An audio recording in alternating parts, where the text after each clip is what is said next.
There's a check for Mr. Duvall sitting there. We need your signature on it. So he can save us whatever stamp it is now. Actually, we don't need it.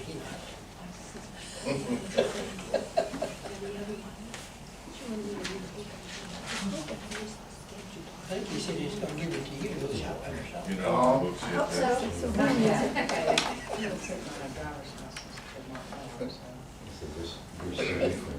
Didn't work.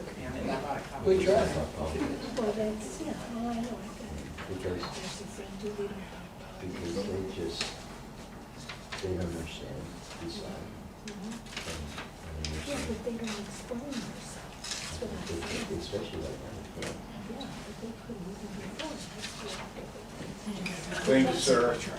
We appreciate We it. even got the Thank you. the required amount of signatures on it. My arm's getting sore. There it is. Way over. Happy to have us. Thank you. Good luck to you guys. Yeah, thank you very much. Keep your eyes on RP, maybe something will come up. Yeah, so. After You two know, from that there, then we talked about The interest rate went up, so, you know, maybe things will settle down a little bit. when we drove through the neighborhood, we saw the large today was the first day of the Okay. Eventually, we really truly It's not love being long to down put the here. sweatshirt on. Oh, you already, You'll definitely, if you get rid of it, guys, unless it's gonna fit anymore, we probably will be on our way. Unless it's gonna fit anyone, we're probably gonna be on our way. It keeps It's this. still not finished. You guys come back and see us. Okay? Guys, Tim, Jimmy, everybody, thank see you. y'all later. See y'all soon. I just did them if there was an unevenness, and I may have missed some, but Yeah, there's, if there is, but if it was just a rolling, I didn't do it. And if Yeah, it was you correct, I didn't didn't do come it, up. just How are did. you, sir? that was, I thought was probably need to be fixed. see, I thought there was more down here. Were you out there spraying the golf cart, I Pat? put extra all over the Well, ones. somebody went out there with a spray Probably can. there, I don't know if Good, I'm good. 5 trees. Careful. dead. Yeah, we need to, and I marked the dead trees up here too. Okay. Yeah, we need to. There's a couple of them really big, a couple of them like they're just falling. Yeah, Tim. That's me, yeah. Well, and that one, I thought you were talking about the one here that the county took down That was today. good. They were waiting for the little guys. Over there. No, there's a Was big it, one. You got one? Oh, I thought it already fell. It There's fell. another? Oh, it fell. Just like- Is it the same one we I already thought they were got? supposed to cut that It out. probably is. No, the one behind my blade date's Another one fell. Okay. It's still got. I think I have Well, there's another one behind the CIA office that I Print 'em noticed out. But today. I appreciate But you if I don't have to didn't print them change out, if you're gonna it. bring No, them I every didn't time, I think- would, well, I gotta print them out to look at before the meeting. See, that's, Yeah. And Yeah, did see. you, did y'all see Eric, not Eric, Mark's email regarding? So I sent it to him, and I've got, do you need a copy of it too? Sure, I don't have It's any. a little Yeah, copy. I even she don't know says that I that printed it. I I see can she make it all the bigger. time. Can you see it? What kind of name? But the one I sent to him, you can tell. That's what they make magnifying glasses for. I kept trying to zoom in on it and then print it again and it just kept printing. That's fine. That way, next month we have signature cards. We have to sign. I was gonna go get your range and practice. Two, 1488, they got that one there, and 2854. You already turned the camera on. You did? 2854. You did recording. oh, it is. This one, I think, too. According to Keith. Yeah, I figured I'd do that first. There's one thing I don't shop, it's not shopping. Yeah, I'm just trying to get, Good call. I thought, my daughter. All right, I'm gonna call the Before we do that. June 23rd, 2022 meeting of the River Plantation Municipal Utility District Board of Directors meeting to order. She gives us. First item on the agenda is to discuss or to approve the minutes of the meeting of the Board of Directors from June 23rd. May 26th, sorry. June 23rd is today. So, anybody have any comments, corrections that need to be made? No, I don't. And, did we get that one change made on item 4? I think we did. I didn't look. Item 4 had Kim, both making a motion and, Oh, yeah, it's told it well. It's been It's fixed? still, I think it still shows here. Motion made by Derek Goodman, seconded by Derek Oh, wow. That's the old one though. Mine says That's it's what I made by have. Director Goodman and Director seconded by Vanderbilt. Vanderbilt. Right, I just want to make sure that Yeah. changes. Yep. Yeah. It's In been that done. case, I Yeah. would make a motion, we accept the motion minutes. Okay. A second. All in favor? Aye.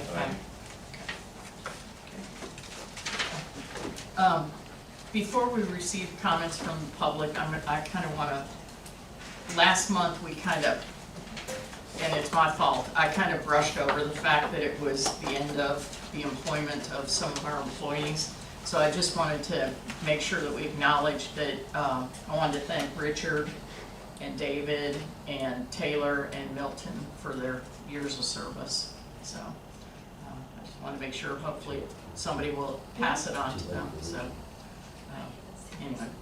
Is Richard on the record? Huh? No. Yeah. So, okay, so second item on the agenda is receive comments from the public. Laura Austin. Okay, two things. One is, I talked with the new management company about cleaning behind that creek behind our house. Because it's been there 2-3 years now, and it's, Where's your house? Augusta 2, 710 Stonewall Jackson Drive. And, the weeds are about 6 feet tall now. It's That's getting a the little, east ditch Is you're it, talking about? yeah, and is the it holes East on Ditch? either side of the property are pretty good size. And number 2 is, I just heard today that apparently Tammy McCray stated something about tax exemptions on the mud districts. Do we I know the have city of Conroe voted to issue some extra tax exemptions, but I haven't heard of anybody else that did besides the city of Conroe. So she said to contact the mud district and find out what the maximum tax exemption is for the mud and all the different authorities, not just ISD or Conroe ISD so I'm just wondering, do we have a Tax maximum exemption? tax exemption for Are you the? here, Davis? Wow. We would have, or the district has in the past adopted an over 65 or disabled exemption of $25,000. We have not adopted a general homestead exemption that would apply to all homeowners. And I'll just note that generally my clients that are almost entirely residential don't adopt a general homestead exemption because it shifts the burden to commercial property owners. And if you don't have any commercial, it's not as effective of a tool. That makes sense. And the only two commercial properties would be the country club and the CIA. Okay, so if you're a resident and you're over 65, if you've already applied for the over 65 exemption, do we have to have another application for the mud district and the different other?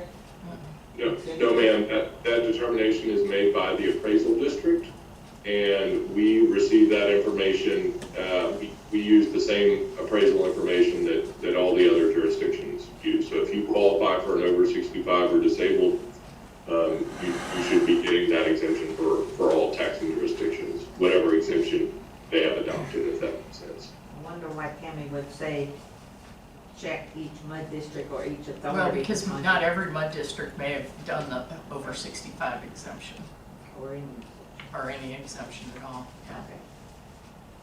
And what's the story on the creek? Either Taylor's gonna discuss it or Keith's gonna discuss it.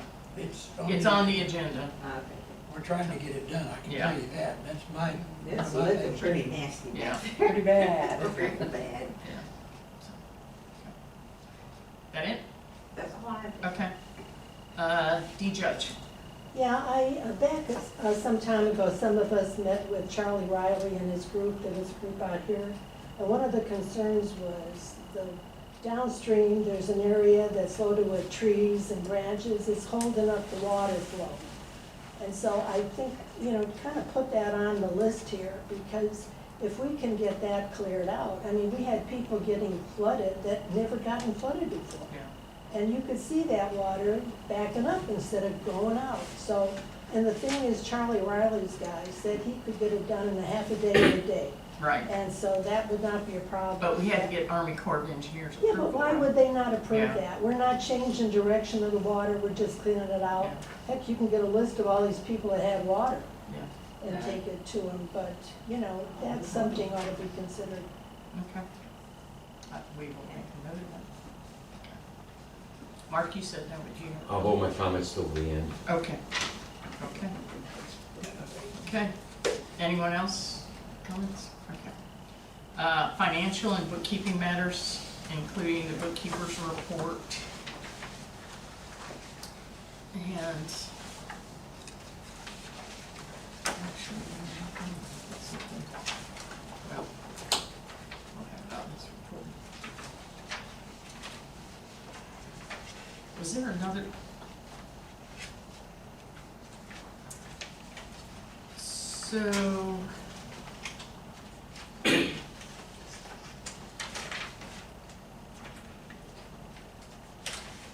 I think there's gonna be a third check to Fast Signs for that overpayment. Oh, I think it's really? in the stack, because that's the exact same amount as the email I just sent to you, I think. Okay.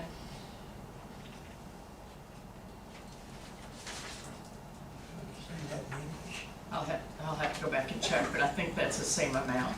So if we sign it, would you just void it if? Yeah. Okay, I don't 23. see it, I don't see it listed. 23,381. What's that strike number again? 23,381. Oh, there it is. I think that's the exact same amount. Okay.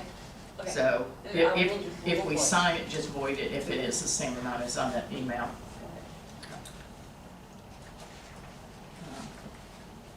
I think, I don't think I had any questions on I do have a question. it. Okay, When I was studying this, it looks like all we've got left from the green space bond is $45,000. because we had to pay for, to buy the land. Yeah. Well, And we that got the was one- 500,000 back out of the escrow account that went Which back went into into general. Right? And so the 1 point, whatever it was, 1.38 or whatever, came out of the park fund. Right? I'll add that the park bond funds are restricted funds. And so the goal is always to use your restricted funds first. So we obviously increased the general fund balance and we still have those $45,000 that are dedicated park funds to use for park projects.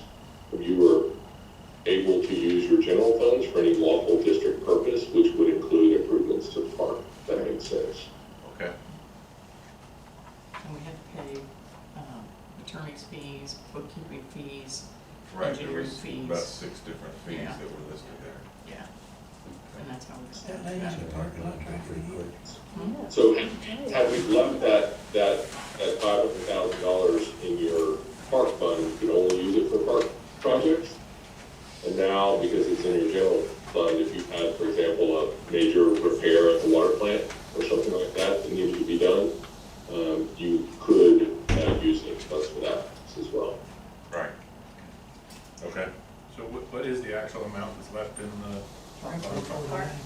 49, 49, 48.6? it's at 40 something. 49.6, Where is that? right here on the front page. Oh, Yes, she's giving us this. Hmm? What's that? I didn't hear what Tom said.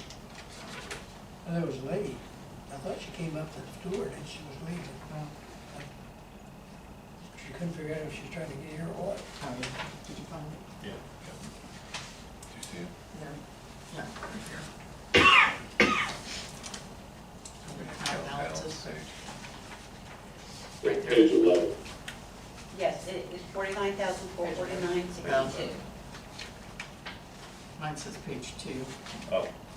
There's page 2. It's up in the middle, right here.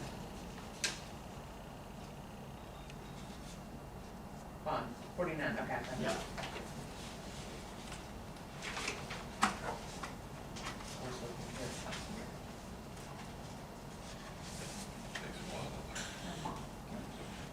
you think with those, checks that we signed for Entergy will be okay for Yeah. what I sent you? Yeah, I'll call in the payment over the phone. Okay, yeah.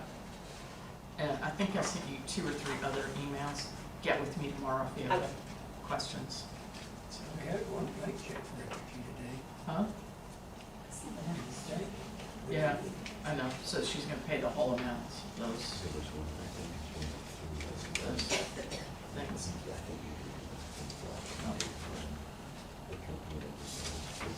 Any other questions? I'm good with the accounting.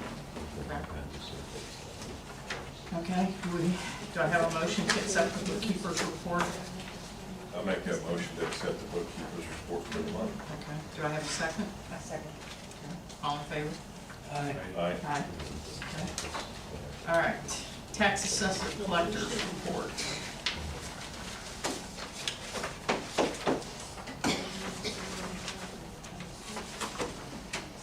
So are you and Richard both had access to download those reports? Yes. Okay, because that was one of the emails I sent you to make sure. Okay. All right, any questions on the tax assessor collector's report? It's like we about got it all. Yeah, which is good. Yeah, At least we don't have by to. this time of year. That's right, Yeah. at least we don't have to worry about collecting old later, so. Well, I had a question. What is rendition? You know, it's negative 4 cents, but what is that? Yeah, it's, I tried to figure out the best way to explain it. It's just additional, tax assessor fees, I think it's on real property. It's business personal property. Yeah. It's a personal It's- property, okay, I can't remember which one. So it it'd was. be like, assets that, since we only have 2 commercial properties, and I doubt anybody's claiming a home office in here. But if they were, it would be on their, computers, their desks, things like that, so. Yeah. But what is this rendition? This is probably, the only thing I can imagine is the country club, because that's the only commercial property We we we have. don't see very much for this district, so. Yeah. Yeah. So it's something that doesn't really come up? Oh, it comes up. Yeah, but it's minimal. It's minimal. It's because, it's just a fee they charge for doing, for assessing the rendition.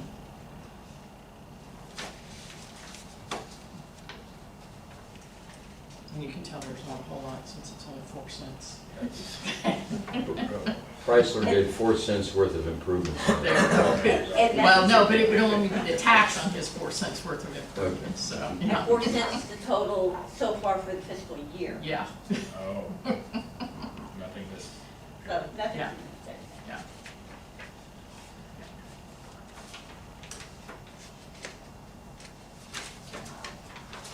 All right, then.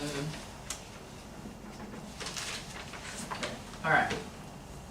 Motion to accept tax assessor collector's report. I make a motion to accept the tax. Okay, do I have a second? I'll say, yeah. Okay, all in favor? Aye. Aye. Review of the investments. Your quarterly investment report is actually included in your budget report, so.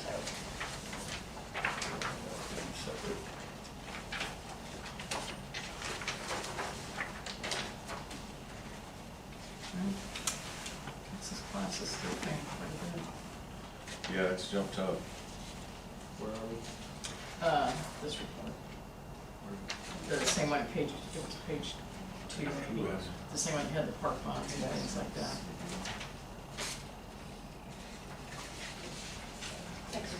Should be on the page. Should be the first one, Go through or second. Should have a Okay. quarterly investment report. That's still. You got it? No? Yeah, you No. said that. Could be the quarterly investment report too, yeah. I looked at It the looks like treasurer's. this.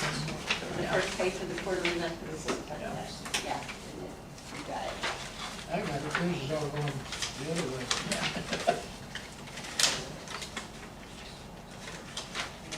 Yeah. Yeah, actually, Texas class, I mean, during your quarterly investment report, the interest rates were at 0.47, and now they're 1.24.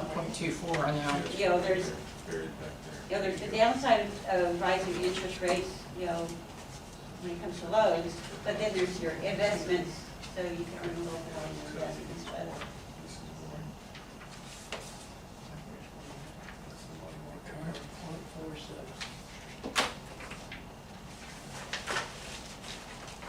See, they got mortgage interest up to 5% now. what's that? They just started. Oh, really? Up to 5%. They put the cash back into the market.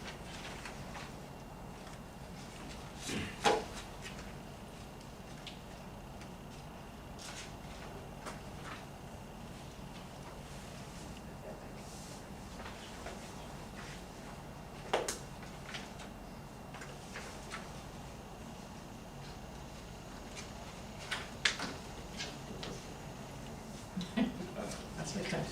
Do we have any questions? So what is the interest we're getting on the mutual? 1.24.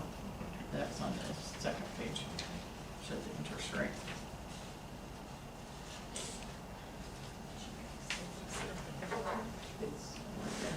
We got a couple of them.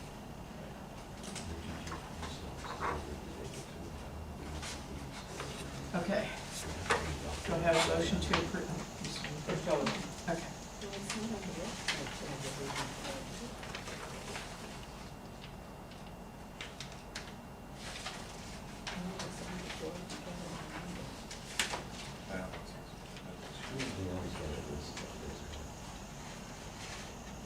Julie, are you guys getting all these reports? Are you getting them off the website or is somebody delivering them? No, they're being emailed to us, and so I'm printing them for those that ask, and others are printing them themselves, and so, yeah. Huh? The bookkeeper's report is in the packet online, on the website. Oh, it's on that starting page. Yeah. Account balance, okay. What, I'm sorry, Davis, what?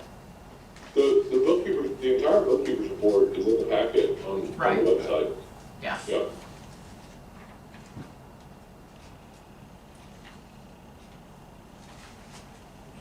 Which includes the quarterly investment report.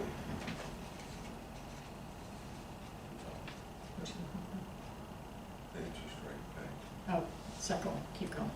This way? Keep going. Keep going. Keep going. Keep going. Well, I had the part on. Keep going, one more page. Oh, yours is out of order. No, that page. Third page. I see. Oh, I see. Yeah. Okay. I'll make a motion. Did we make a motion? Yeah. Make a motion to accept the To- investment report? I'll make a motion to accept the From the investment, outside? the investment report. I don't think so. No, it looks like it's probably open. Do I have a second? Yeah, it's Girl somebody- I'll was second. coming in and she said the door was locked. Oh, she Oh, can't go to she the went front to door, the she has to come front. to the side door. Yeah. Okay, all in favor? Told you so. Aye. Aye. Tom, you wanna say you're in favor? Yeah. Okay. All right, approve the payment of the district's bills. Any questions on any of the bills that were in there? Other than we've got the one fast signs we're gonna look Did we at. get all those caught up, you think? She's gonna get them caught up tomorrow. So just, there were some email invoices that got missed in some emails that nobody got. I went in tonight and looked at them, and so I forwarded them to Carol, so they'll get caught up tomorrow. Okay. Were So the Good. they blank, total about $10,000. were the blank holding checks, the vendor holding checks, they're in there? Okay. Yeah. Yes, Okay. they're in here. So, and there should be one for sludge removal that he sent.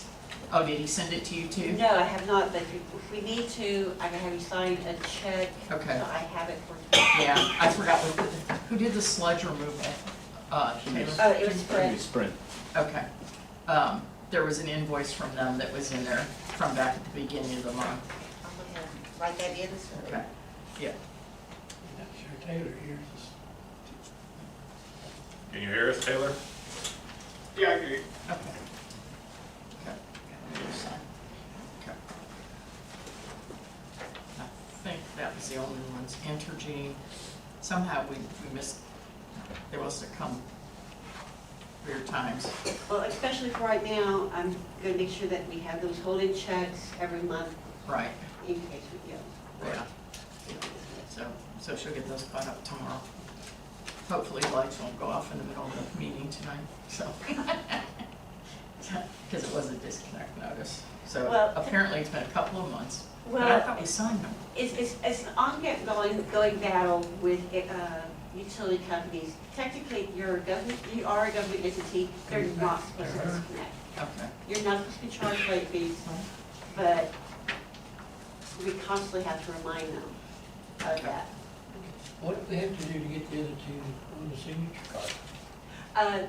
We requested some information from them, so once I have that information for the bank, we'll have the signature cards hopefully next month.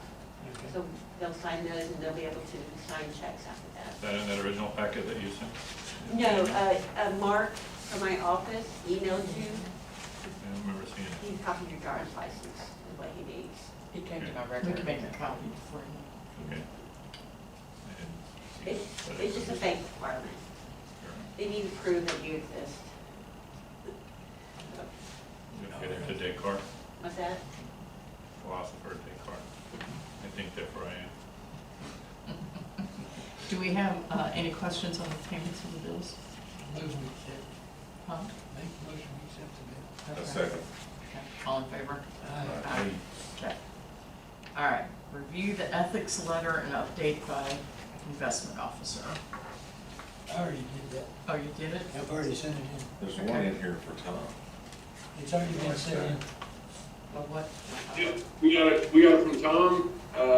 Everything's in order, just like to reflect that in a minute, so don't need to vote to approve it. Public Fund Investment Act just requires that you, that an annual disclosure, be made, and, so everything's in order. Okay. All right, Okay. Taylor, that leaves you. Engineers report. All right, guys, can you guys hear me okay? Yep. Great. All right, the East Ditch, that paperwork was submitted for the designation switchover. So we're just waiting for all of that to be approved and everything going forward. Storm sewer televised, those contracts are ready to be signed. We'll have those out next week.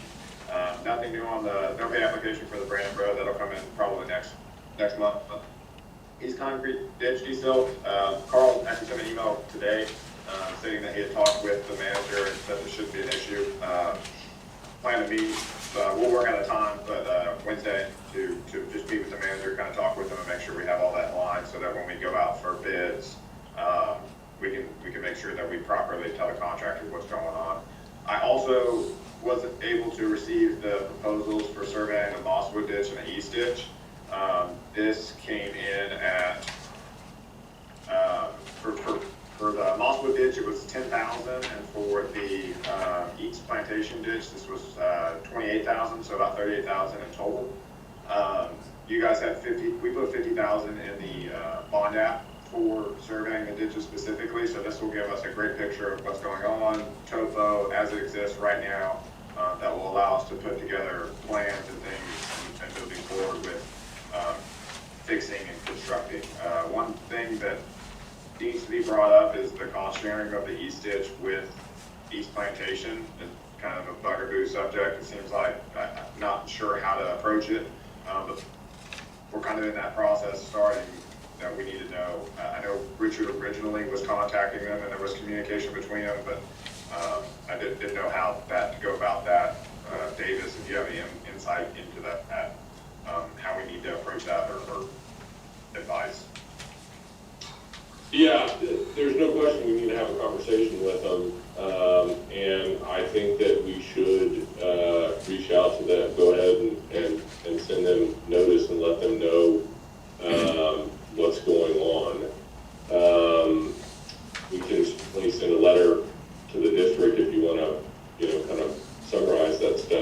I'd be happy to help write a letter, to the district notifying them, and then it might be helpful to kind of make their engineer aware of what's going on as well. Do they have,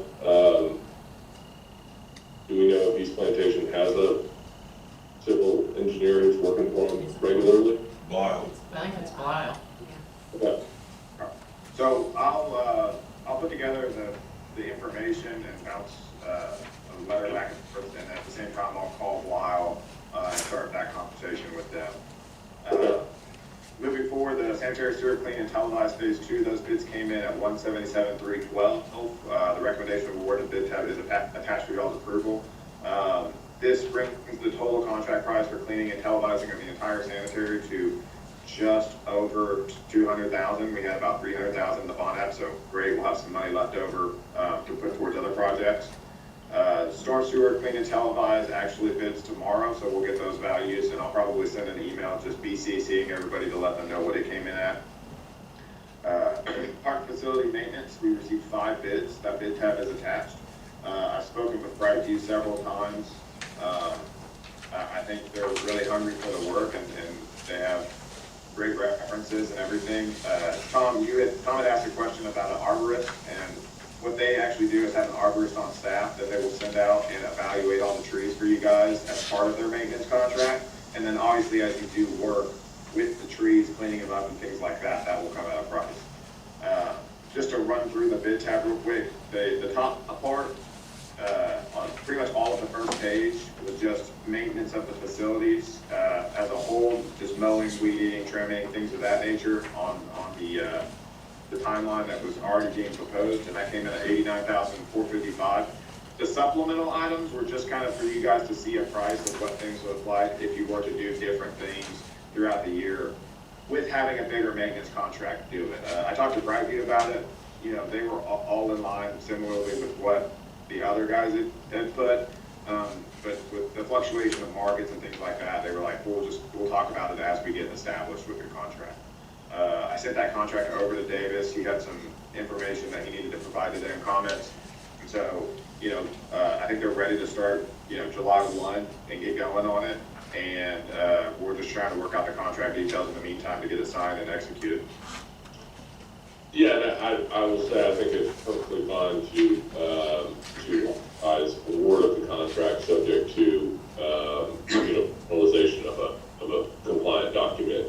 One thing that I will note is this is a 1-year contract, right? So my expectation is, and what they've provided is a 1-year term. So unless they materially default in the performance of the contract, will be signed up for 1 year. So that's the most important thing for the board to be aware of. So we have no 30-day cancellation or anything? There's not, the contract the formal contract that I have seen does not have a 30-day at-will termination provision. It is a 1-year contract. There is a termination provision in the event that they default in performance. But it is a 1-year, renewable contract. Well, if they fault in performance, that's what we want to be protected from. Right. That's right. That's right. But, the hard part is, when you're talking about, mowing of grass, there's some, let me say that there's An interpretation. the objective and subjective issues, right? They fail to mow the grass, period. That's a clear default. If they're not mowing it exactly how you would like and you want a different contractor, that's a little bit more complicated to deal with, if that makes sense. So, but I'm looking at the pricing, they are certainly the lowest, $8,000 lower than the next bidder, and if they come with good references, and it's a lot of property to mow. So, Do they have, Taylor, do they have good references? Are you familiar with them? Do you know about them? Are they? I've never worked with them personally, but I did call their references that they provided, and all of their financials and everything. They're a pretty big company, Okay. and they've got a good establishment foothold. They're in a bunch of different cities and states, and so they have a pretty solid business and pretty good background. And they'll be able to take care of us, they're not gonna be overwhelmed by other work? No, that's a good thing, is that they have more than enough crews to handle it. Okay. Someone make a motion To choose this one, to choose accept Brightview? that one or choose another one? I make a motion to use Brightview going forward. Do I have a second? A second. All in favor? Aye. Aye. Okay. All right. So we can start getting our grass cut July 1st, huh? Yep, I'll give them a call tomorrow morning. Great. Yeah, park facility survey, so this is, a little explanation, the $4,500 is to take information that was provided by the attorney that was used in the purchase of the land to create an abstract boundary of the property without really putting boots on the ground and specifically shooting all the points and mapping it out. The second price, the $22,275, is to actually map out the property, stake, shoot all the boundary points so that you know exactly where it lies, and put it into a model for us to be able to use going forward for reference and things of that nature. Both of these are pretty standard prices. It's a lot of property to shoot. The $22,000 I think is a good value to start establishing this information. All of your CAD work, as far as your district goes, is pretty old, and it's not been kept up with that well. And being able to do an entire area like this as actual topo, where you're shooting the boundary points, helps us to size and locate appropriately your district as well. So something to think about. I don't know, stop me if I'm wrong, Davis, could they possibly use the park funds for something like this? You're muted. I just got the notice from Teams. I don't think that we can use the funds for the survey unless it would be related to improvements. Okay. Thing to do. And I don't know that there are any planned, Yeah. improvements that would warrant the survey. But I would guess that we're probably going to have enough kind of improvements to do in the park as is, that will, use up the main funds, if that makes sense. Mark has a question. How many times has that property been surveyed in the last 10 years? When Blackburn bought it, Well, it was surveyed. When they were gonna do the condos on, it was surveyed. It's been surveyed at least 3 times. but if you look at it, the survey, the points that he gave us when we purchased it, okay? Apparently MCAD and the county have different surveys that show the CIA owns part of our land and we own part of the other land, and it's all off. MCAD is not official, right? Well, I know, but the I'm county just even has a And they're different. wrong. Counties and I'm counties. I'm The just, counties. when Blackburn was gonna sell it, I guarantee the people that were gonna buy it did a survey. But that doesn't mean we have access to it. Have you asked for it? It's there, and it's probably in a public record somewhere. Oh, I think Paul's trying, what'd you say, Paul? Yeah, this is Paul Raddick. Sorry, guys, I think I was 3 minutes late to the meeting, but I heard all of this. That's incorrect. Blackburn, no one had it surveyed. What happened was, when Blackburn bought the 3 courses originally, there is a deed, and it's decades old now, and that is the survey everyone has been using. When he sold to Chrysler, for example, the 2 other courses, he took pages from that same legal description, removed other pages, stapled them to the deed, and that's what Chrysler used. And when we condemned Charleston, we took the pages Blackburn removed and stapled them to our lawsuit, and that's what we condemn. And so we are now spending the money, or the board is being asked to spend the money that needed to be spent, and we delayed it on purpose, so we got through the whole thing. And so this will be the first ever official survey on the ground data of what we own based on those pages from the Blackbird deed. So we are taking the existing data and marking it on the ground using current technology so we can locate exactly what we own. Okay. So you're saying it needs to be done rather than the patchwork it is? Yeah, I absolutely think it needs to be done, and, you know, I think you can pay for it out of the 511 that we took out of court registry, and if you want Davis and I to think harder, it's possible. I know y'all are talking about, there's some repairs and things for the pool and other things, and of course you can't use bonds to operate a pool, but there's repairs and things that have to be done out there. So it's arguable that this is part of that, but this will be the first official survey with on-the-ground markers that will be definitive. And I absolutely think we can do it, and we just didn't do it at the time to save money until we could get through the case, which we've now done. Can you tell me succinctly why we need to do it now? And one way to explain that is what would happen if we didn't? Yeah, that's a great question. So it's sort of the negative implication. There are, you know, there's just constant inquiry, and that's been kind of the experience over the last few months, and or maybe longer than that really, about is this backyard extending out onto Charleston?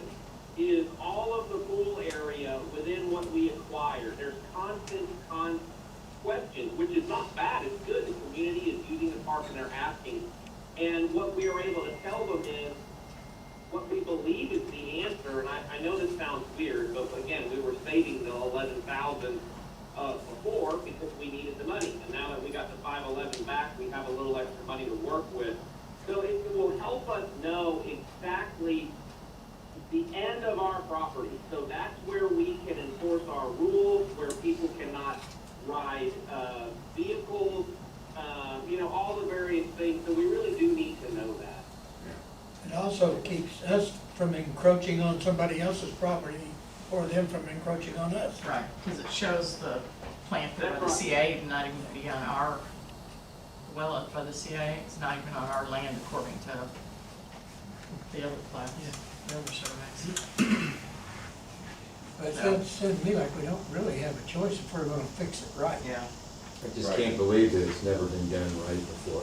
I've seen surveyors out there, and I don't know who I've was seen them out there surveying too, or but whatever. where's but- the surveys? Where's the Yeah. stakes? Yeah. Yeah. So these two proposals for surveys, this is either or? Yes, it's either or. What I'm understanding, one if you do the is- 4,000, now they'll do is you take all the. They're just gonna take the stuff The we stuff already that have. everybody's already got and try to put it Right. together, which in my mind, that's just Band-Aid. Yeah, So I don't see that we got a choice but to do the second Yeah. one, the 22,000. Yeah, I agree with that. I agree. No, I'd make a motion, we authorize them to go ahead and get it started. A second. Okay. All in favor? Aye. Aye. Okay. Okay, Taylor, before you go, since we did that, can I go back to the arborist thing? You said, I had a question on that. You said you were gonna talk to them and they're gonna go through and give us an idea of all the trees in what we own, right? Well, Yes, in sir. that, So will they come back and tell us, I guess, a number or what they would charge us to clean all that up, take all the dead trees out, all that stuff, or? Yeah, so the first thing they'll do is they'll evaluate it. Actually, what he told me is what their arborist does is they geotag them. And so it's kind of like GIS. He geotags them and puts them into his software, and it populates with the age, the status of the tree, all sorts of things. And then what they'll do is they'll show me this information, we'll talk about it, and then we'll get a price for cleaning and maintaining of the trees or whatever needs to happen. Or, you know, they'll say, okay, here's a dead tree, this needs to be removed. Our removal fee is X dollars and things of that nature. So they'll go through, we'll evaluate all of it, and then provide us that information. Okay, so that'd be one of those add-on things like we were looking at earlier. That's correct, that's correct. And that's another great thing about going with an established bigger company is the resources they have at hand. You know, Okay. that's. So the wildflower opportunity is an add-on? Yeah, so, you know, I just have had districts in the past, and I know some of the cities and things do that, is they'll have like wildflower areas and things like that. You may cut down a little bit on mowing, but you promote, you know, an area because it's just a walking path mainly. So, just an idea I threw out there.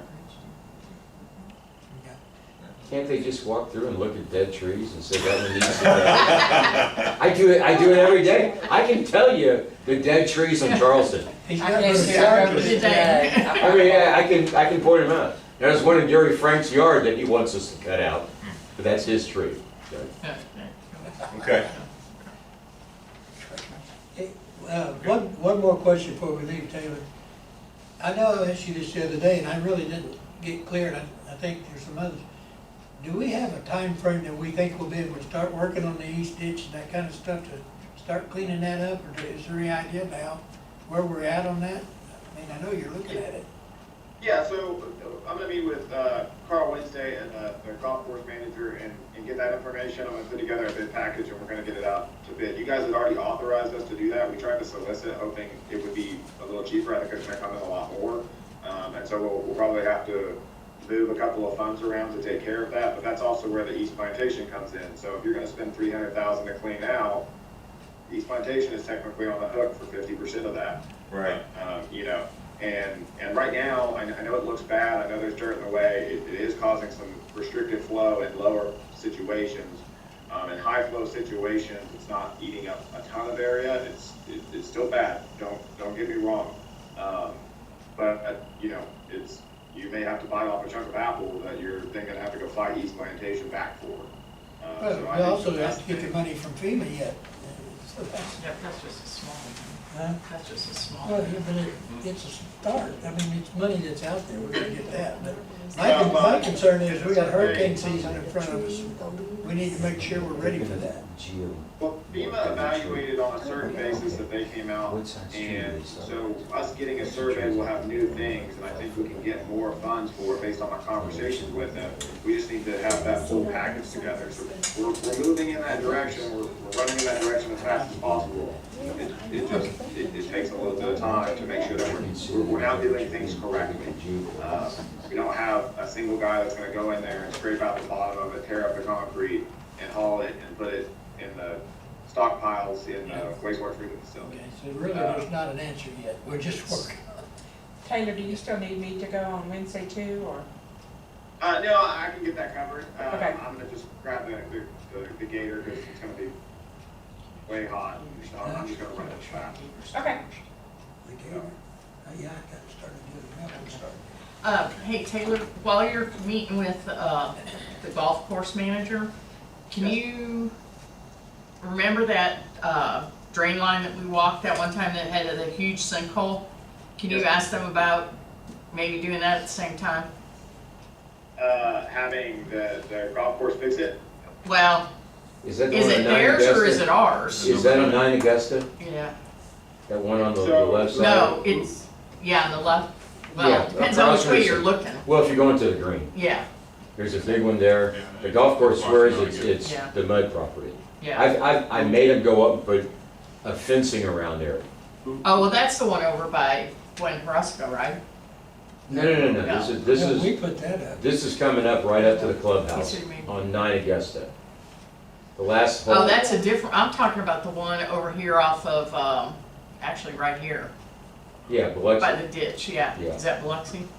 yeah, Yeah, that one. This going one that right way. here. No, number 3 is what you're talking about, right? You got one on 3 You're now? talking about where the. It's right, you know where Rich Paliska's house used to be? If you walked almost across from Rich Paliska's, Yeah. it was right there. Okay.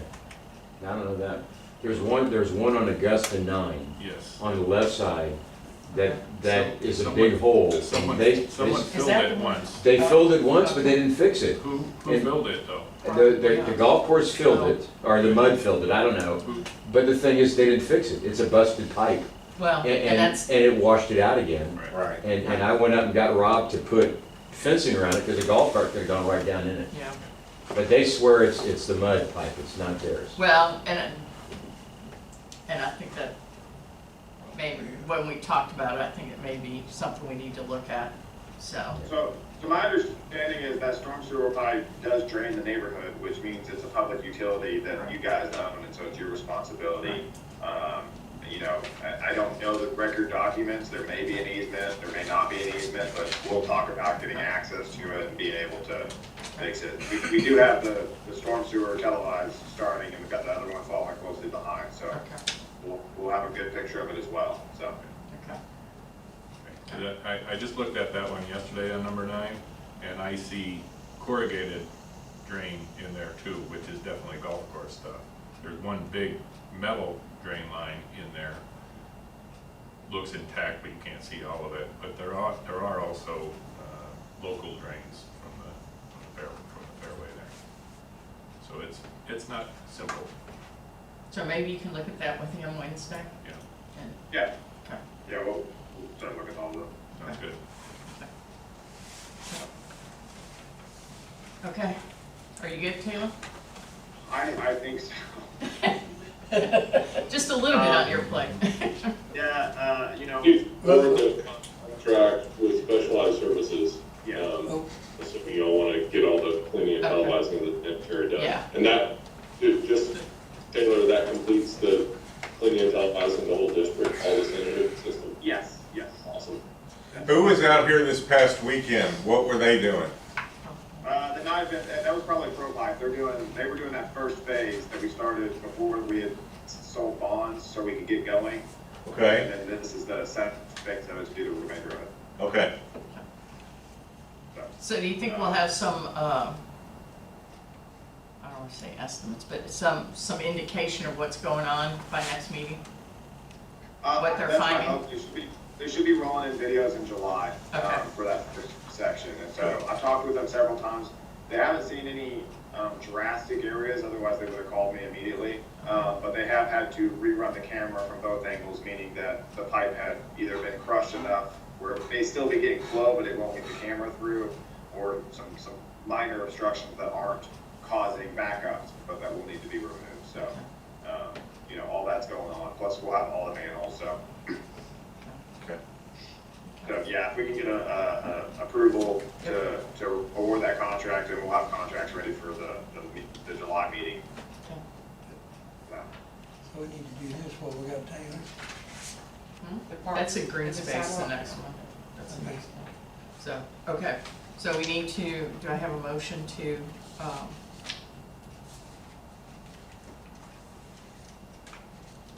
we already did the mowing and maintenance. Yeah, we already did We already did the mowing and maintenance. Okay, what are you looking for, Taylor? we're awarding the contract for the clean and televised. For the phase two. pro pipe, Oh, that okay, yeah. 170 something Oh, I thousand. thought we did that, did we overlook that? We missed that one. I guess we looked at it and, Yeah, we went over it real fast. okay. All right, do I have a motion to accept, I gotta look at it. yeah, no, I gotta remember whose name it was. Yeah, it was, Specialized maintenance, Yeah, it's 177, yeah, 312. yeah. And that's the lowest bid. That's all the bigger pipes in the sewer line, right? So we'll have the entire sewer done at this point? That's correct. That's, you know, 70,000 remaining of 8-inch, and then it also covers 10-inch, 15-inch, 18-inch, and 21-inch sections as well. So But that's all in this? that's the final of the clean and televised. Yeah, that'll get all the sewer lines done. Yeah. All right, I make a motion, we accept this Well- bid as he, How are they what's their reputation? Just because they're the low bidder? Do you work with them, you know them? So all the references check out, they do good work in a timely manner. And so we never recommend an award unless we check references and qualifications. Okay, Never all right. check out. still make All a right, motion. so I have a motion to accept. I second. Okay, all in favor? Aye. Aye. Okay. All right. Green space projects. Did you guys meet? We did meet.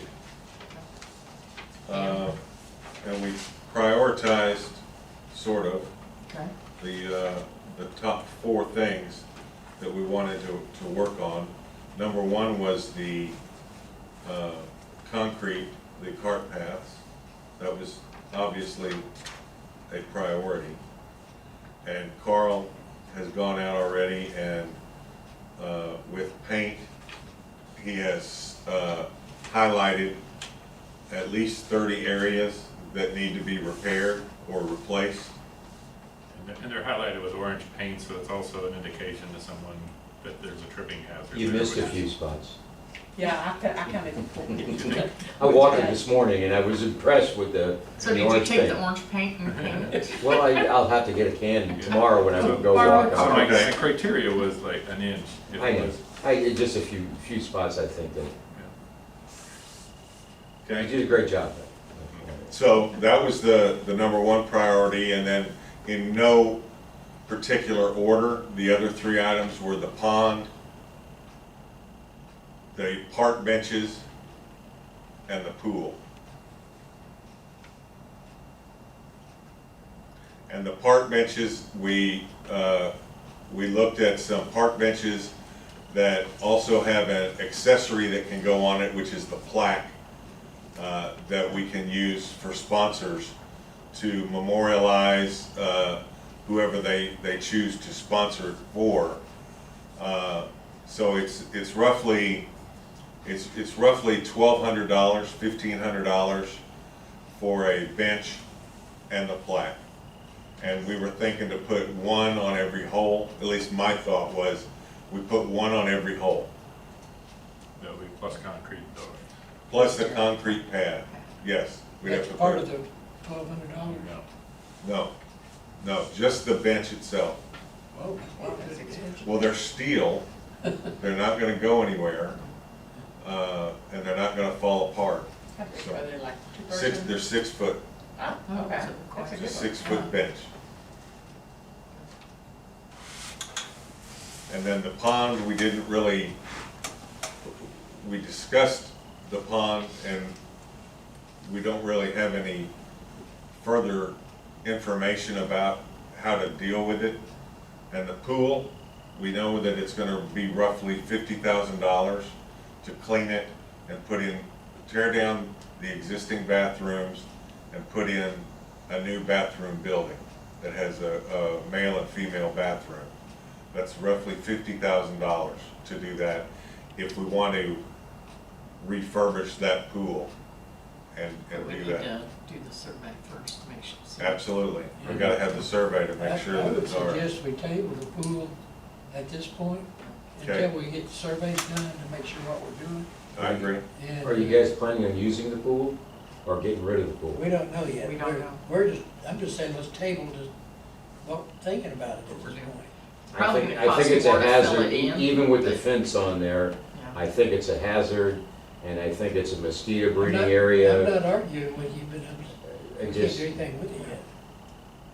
I always thought that should have been the first priority, is taking care of that. That Well, we should've gotta been know done if we years even ago. own it or whatever. Well, We gotta, that's, so, we gotta figure out whose property it is. So that was the gist of the committee meeting. Me and Carl and Mark Denham was the third party. We had a really good meeting. So how do we proceed on the concrete? I've got one bidder coming on Friday to go around with me to look at it. I have the name of the company that, the hard part is, this is a difficult thing to do because they're small and you've got to have small equipment to get out there on a golf course kind of a Keith, don't you situation. guys do that stuff? Yeah, I was gonna mention, Huh? yes, sir, I mean, we've got a concrete group, if you'd like, we can have them go through and. If I can get Okay. a bid for sure. Yeah, Great. why don't you get with, So I've got one guy coming on Friday. I've got a call in to the company that did Augusta and Biloxi a few years ago. They had the same issue with rising concrete and they replaced a bunch of sections out there. So I got that from the golf course manager, and but I have not heard back from them yet. Yes. the section from the water plant to number 5 Green, what's your plan for that portion? I don't know. Where there's no Number cart five, path. There's no cart path. Oh, One there's no site cart right in the path. front. I mean, We can a work walking with that too. path next to the road, or connect to the old little bit of cart path that was there before they built the concrete. Are you talking about over toward the Mosswood? There's no Well, the car Mosswood path. Bridge, Oh, where it I mean, ends. it ends there at the Mosswood Yeah, Bridge. Yeah, Yeah, And then there's a section that was washed out. There was an old asphalt cart on that side of it that goes up to the green. But there's a section probably, I don't know, 100 yards or something, that there's no cart path at all. yeah, I think that's. So if somebody walks the whole course, he's on Mosswood Drive. And I've almost been run over a couple times on Mosswood I- Drive. Walk across the grass. yeah. When it's wet in the morning and it's this thick, no thank you. Well, yeah. No, and there's sinkholes. There's sinkholes over there too, so if you walk across there in the grass, I think it needs a car. Yeah. I think John Schmidt said there's a couple big sinkholes There are. before the ditch. If you, instead of going over the bridge, you just cut across the green, on this side of the bridge, he said there's a couple The whole grass sinkholes. area is full of holes. Yeah. There's no doubt about that. It's old drainage pipe probably deteriorated or Okay. something. And moles and whatever. So then maybe you can Should- set up should a we- time with Keith and them too to show them. Should Yeah, that'd be Taylor great. involved in this? Yeah, that's probably part of Taylor's too, because it's part of the park, so, Yeah, Taylor ought to be involved with right, tabulating these bids and stuff. Make sure we get it right. right. Well, he'll have to put, before we take bids, he'll have to put out an RFQ. Yeah, he's got to put it Yeah. together for us. So we know we're getting apples to apples, not. That's right. Taylor, we can look at that on Wednesday then? Put out a spec. Also. Yeah, we'll look at that. So I have a quick question about this. When Carl, when I drove around, back by Old Hickory at that corner, there's a corner there that it goes really tight. And there's a homeowner on this side the trees and overhang are almost all over the path. So when you go around that quick corner and turn immediately back to the left, where that scary So they house just was. need to be trimmed? Between Needs 2 to be and 3, trimmed a between lot. 2 and 3. Yeah, Okay. and then, but if you go Oh, straight, oh, okay. there's a drop off there it's probably this much of a drop off. So if you go to avoid those bushes and you're on the cart Yeah. path, you're gonna hit that drop off. So what we need to do is when we, get that contract and get them out here, that we need to make sure we look at that. Yes. I've taken my clippers a lot of times and just trimmed it so you could walk without walking this way. Well, I had a couple of people ask me, could they take clippers and cut it, but we didn't know if it was is that our property or is that homeowner that Well, lives know there? that. I was just Joe Public and I was cutting and throwing it into the woods on the road. Okay, okay. Yeah, Yeah. but I think if it goes We'll know over whose it the is mud and round property. up. Okay, you good. can- It's hanging over the. It's not so much. It is. it's It's probably been over It's there. a nuisance. There's Yeah. really nothing on the left side. Okay. It's all Okay, overgrown cool. from the right side. I would like that. So, cart paths they're gonna come look at. What are you seeing time-wise for the benches, or do we need to, what are we looking at? Do you wanna do one project at a I'll just- time? Yeah, I'll make a statement. I wanna see how much this is gonna cost to fix the Cart paths. the cart paths. Right. Something like benches and spending money now when this economy is the way that it is Yeah. right now, I don't think makes sense. If we had the money, that's a different story, but I just found out today that we only have $49,000 left in the bond. For the That's- park. That's for in the park. bond. Strictly Yes, park. yeah. Yeah, but if we don't do that, then we're using general funds for Well, that's true. park and Yeah. I Or- would rather do things to keep our costs See if for you- water down for the Everybody You customers. could always put it out there and Everybody see wants how that. much interest you got from the general public in buying a bench. But Yeah. $1,200, $1,500 for a, I think you would, 1,200 a bench, 9 holes, concrete slab. That's not cheap. no, but I guarantee you, I think if you, and you could even put 2 plaques on each bench. Well, if people are gonna buy them. Yeah. I think, how about trash receptacles? Well, the problem now. Problem with that is somebody's gotta go empty. You gotta maintain. Well, if you keep them near the road, you could probably make a contract with Waste Management, Yeah. where it crosses Beauregards and Shiloh and Terra Park, and maybe one up by the bridge or something like that, where Waste Management or whoever can get there and empty them. Because people are just throwing trash out there. Is anybody maintaining the restrooms over there? No. There are no restrooms. Well, Well, it's- Richard put a lock on them. Yeah. They're They locked. changed the locks, So they're there's locked up. nothing in there now? Now, the Well, kids store it all. Yeah, it's all in They don't the carry The everything sinks, in the sinks are broken down, they're gone. Okay. Yeah. there. Oh, we got some building with a bunch of broken stuff in And the buildings can be used for storage or, you know, I mean, it. Could be used for bricks. or brick. They're good I need buildings, bricks. good cinder block, solid building. Okay. Full of water. All right, Okay, that it? so that's where we stand on the green space. Okay. Insurance policies, changes to coverage. I'm gonna bring up one of the emails I sent you was workers' comp. I was looking at that, yes. Yeah, So I will be in contact with them also tomorrow. okay. So, okay. Go ahead, Davis. No, that was one of the items that I was gonna bring up. We've been in touch with TML, looked at your policy, have talked to, Taylor about values.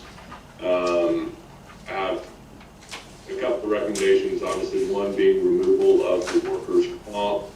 The second is adding, liability, coverage for the pool. And the third is, I think that you should expect that your values in your policy now are, on the low end. Generally, our clients carry, current replacement costs on their facilities, right? So not what the hypothetical value of your water plant, for example, is, but what it would cost to place or build a new water plant of similar size. And in talking to Taylor, I think that the values that you have right now are absolutely on the low side. So They're substantially low, so just so everybody knows, that will obviously raise the premium on a new policy, but for instance, there's 200,000 for a water well, and a water well costs $1.5 million. So, not that any of your water, most of your water wells are fairly new, so not that, but just that's kind of the typical thing we're seeing.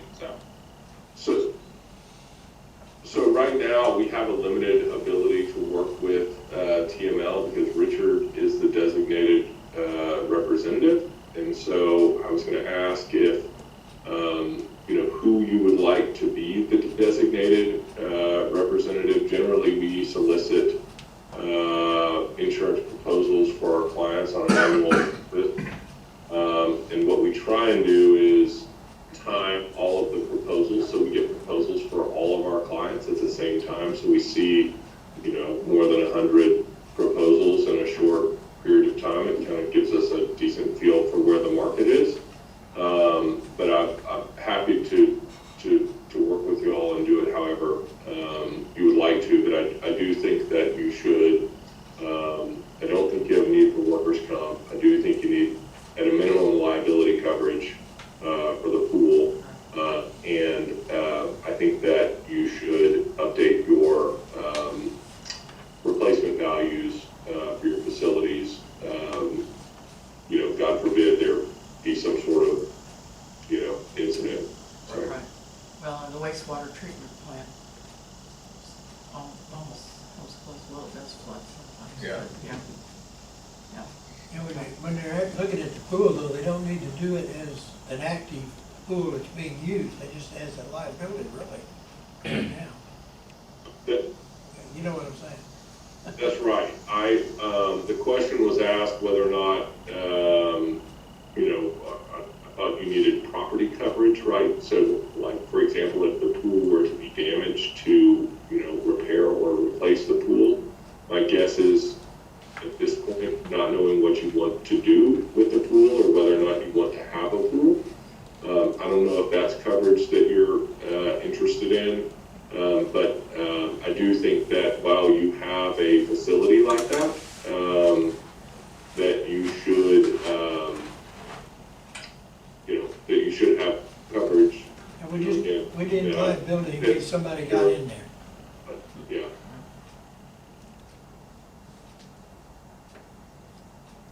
And there are probably going to be a handful of questions that come up, and I'd be happy to work with Julie or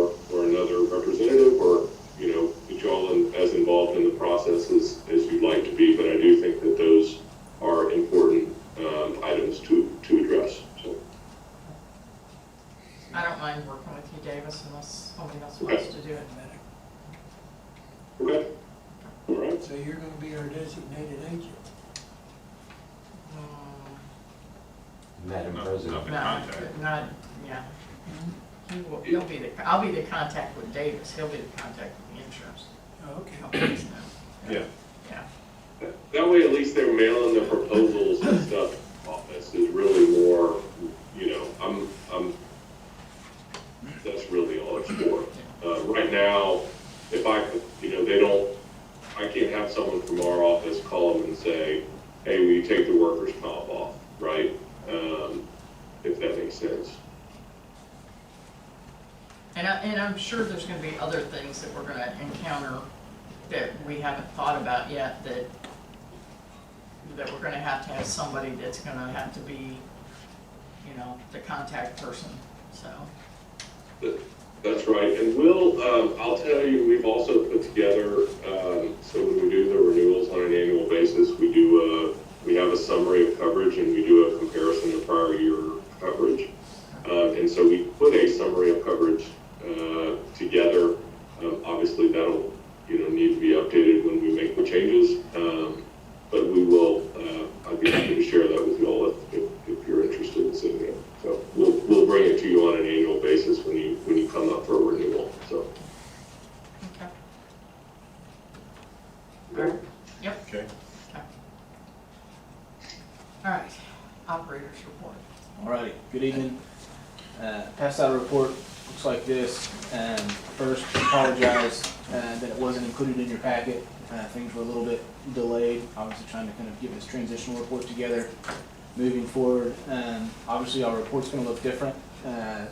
So, you know, next month, you're gonna have a typical report that's gonna show revenues and gallons billed, production. You'll see wastewater plant operations, so on and so forth. So this is just kind of our stopgap in the midst of transition. And so what's before you really is just kind of a summary of what's occurred operationally really since June 1, along with just a handful of items that we've identified that we would like to bring to your attention.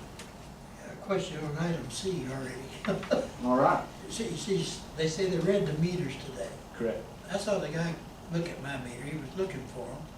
He just walked over, he pulled the lid off and he looked in there. I didn't see him write anything down, or how do they do it? It's all phone based. It's all what? It's all, they input the reads into their I phone. didn't even see him do anything. I saw them today in the white trucks, they were driving all up and down the street. Yeah, that's what I'm saying. Yeah. I saw him, he took it out, there's 2 meters in there. I saw him look at the meters, Yep. but I didn't see him write anything down or do anything. Yeah, He so, had something in his hand, yeah, I mean, and so, I mean, that raises a good point. Let me just kind of generally walk through kind of our process in terms of meter reading. I'll tell you guys, many years ago, obviously, as you can imagine, that's a rather unpleasant job. You go walk box to box and you wouldn't imagine what you'd find in a box, bees, ants, snakes, whatever. They always are gonna hold water. I mean, so it's not an easy task. Used to, we would provide actually paper meter books. We would provide the address, the serial number, average usage, the prior month's read. And that certainly helped expedite the process, but it also provided enough information to some folks that if they wanted to game the system, they could. They could sit in the truck and they could say, well, last month he used 8,000 gallons and so his read's this, right? And that quickly shows itself, and we obviously work to rectify that. But since then, we've been doing this now for a number of years. When our meter readers go out, they have no other information than your address and the serial number for your meter. They don't know what your last read was. They don't know how much water you normally use, nothing. And so for them to be able to, and really what that does is that forces their hand to be in every box every month to actually read meters, right? Because water's not cheap. It's not going to get any cheaper, right? And so what we found is that obviously, I mean, that's a sensitive deal, right? And so when you send someone a bill for 20,000 gallons and they call our office and they say, there's no way, there's no how that I use 20,000 gallons, we certainly understand that, and we're going to be sensitive to that, and we're going to go to whatever lengths necessary to try to walk them through that process. But what I can tell you guys, and I'm not ever going to look you in the face and tell you that our meter readers aren't going to get it wrong, that they're not going to make errors or mistakes. We have some other things that we can talk about later on down the road in regards to that. But what I can tell you is that the opportunity for somebody to guess or estimate or not do their job doesn't exist. I mean, they're guessing for a value from a brand new meter at 0 to a meter that's got 2 million gallons to it, right? And so for them to be able to pick a number out of the hat that's going to at all correlate to your usage or your usage or your usage is impossible. So are they taking a picture of the meter? At times they do, not every meter, no, just because that's just an added step, right? I mean, we want them to read as many meters as they can accurately. So they're punching it in, fat finger? That's correct. They're punching in. So what I'll tell you, so part of the app, so I mean, if I punch in a read and it shows up as a reverse read, I mean, so the app knows what the last read was, but the gentleman holding the phone doesn't. And so if he punches in a read that's reverse, meaning that last month I said your meter read 100 and now it reads 80, it's going to say, wait a minute, confirm this is correct. Or, you know, hey, that's a really high read, confirm this is correct. And so they can override that and they can force it through. So you can do that quickly, huh? Oh, yeah. Yeah, you can do it. Okay, I didn't even think you wrote anything down or did Yeah. it. So- Because he asked me where it was, and I had to show him where it was, because I said, well, don't push it. So when were the meters read Today. last, before, Oh. before this one? May, Right at around the same time. The May- 23rd? Yes, sir. yeah, May they were 23rd. between the 23rd and the 26th. And kind of, and on that, I mean, so y'all's due date is the 15th. And we don't like to mess with due dates. Everyone's like creatures of habit. If they know that their water's bill's on the 15th, we don't want to tinker with that. I will tell you that, so y'all typically read the 23rd, 24th, and then you're due on the 15th. So we would prefer that we're reading meters a week, maybe 2 weeks prior to your due date. And so we're a little bit outside of that window. And so we're going to try to kind of incrementally, so what we don't want to do is we don't want to make a sudden change, right? We don't want to all of a sudden send customers a bill for a 40-day period, right? Because that's not going to help anybody. But what we are going to try to do is kind of incrementally move a day or two at a time, month over month over month, until we're able to kind of get our read date where we want it to be. So you'll see that read date shift. It's not going to be anything drastic. You aren't going to see a 40-day period. You're going to see, we're going to work to keep it roughly a 30-day period regardless. Every other month, one day, would get you that week or whatever to put you up to the. That's right, yeah. So that's So ultimately. which way are you wanting to go, earlier or later on the read? I mean, so Later. we're gonna move, you know, towards the end of the month and then work our way back to where we're, you know, in the first week of the month, roughly, being that your due date's the 15th, right? So we'd like to work the meter, read the meters, work the book prior to your due date. And so that allows us to. But that only gives the customers a week or two to pay the bill, not 2 time. weeks, No, so we'll I mean, the billing cycle, so I mean, if we read your meter on the 7th, right? We're not gonna close that bill out until after that due date, right? We're not gonna render 2 active bills, where you're gonna have one due the 15th, and we just sent a bill on the 7th that's now due on the following 15th, right? We're not gonna do anything until after that 15th. But what happens now is that we read on the 23rd, and then there's this kind of dead space, and then you're due on the 15th, and then we immediately almost read again, right? And so we'd like to read and work our book up to the due date, reconcile payments, figure out who's past due, who's not, right? And then immediately following the due date, we're able to provide delinquent notification, we're able to render new bills, so on and so forth. I have a question on some of the residents, just in talking to them. Sure. Have dropped their payments off here, and they said that, you know, it's 2 weeks and the checks haven't cleared.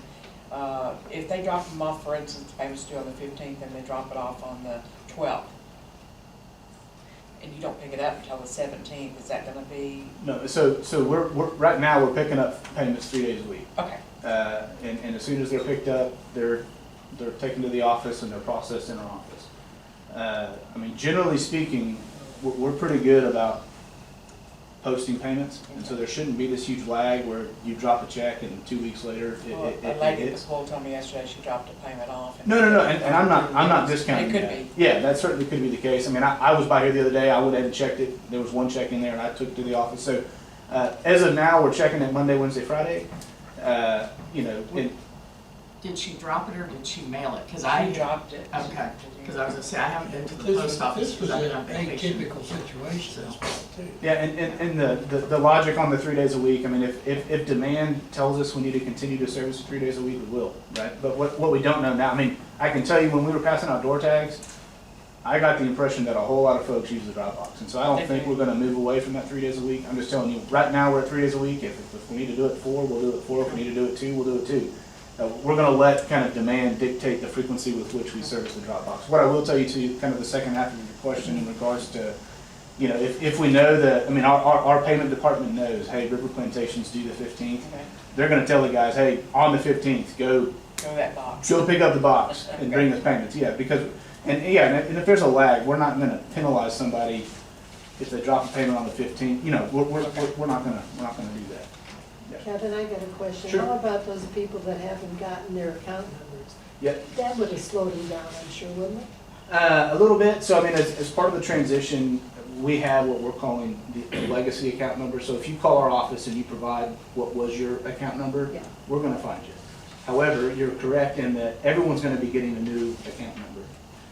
And so, you know, they're, you know, really for folks that haven't called the office or haven't, you know, called to gather information, set up automatic payment, they're not gonna get that data until they receive our first bill. But in terms of timing, the account number isn't gonna cause, you know, 2 weeks for a check Oh, to okay, sit there. because that's what I was thinking. 'Cause Correct, I know yeah. some people that didn't call for the new number. Yes, ma'am. got after Yeah, the yeah, they're referencing the old, they're sending the old coupon, referencing the old account number. In theory, that should not be the cause of the delay. Okay.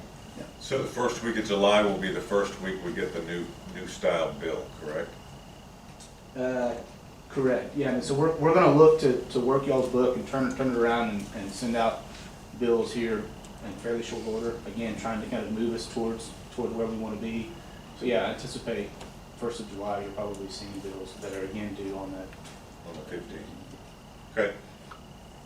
So I do have a question. So, one of the people I was dealing with the last couple of weeks, I told them to call the 281 number, Mhm.